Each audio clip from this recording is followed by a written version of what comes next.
Hey everyone, ready to level up your content game? Here's a step-by-step guide on how to make infographics on Canva. So first of all, go ahead to your browser and type infographic Canva. And then you're gonna go ahead to the second result right here, free brilliant infographic template. Go ahead and click on it.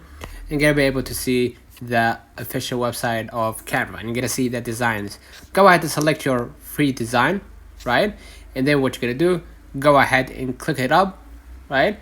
And they will direct you right away to that design. If you want to change it up, you could just go ahead and zoom in and then change it, right? And type whatever you want. Let's say, for example, right here, example, right?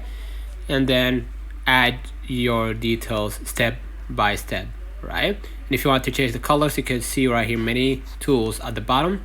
Click the color and then change it up, right? You can do that at every single step, right? Excuse me.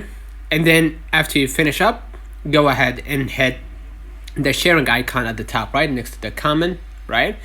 And then hit download as a PNG or PDF print if you want to, or a GPG, okay? And then you're gonna be able to save it to your device automatically. Okay, so let me know in the comments if this video helped you. Do not forget to like and subscribe, and thank you for watching.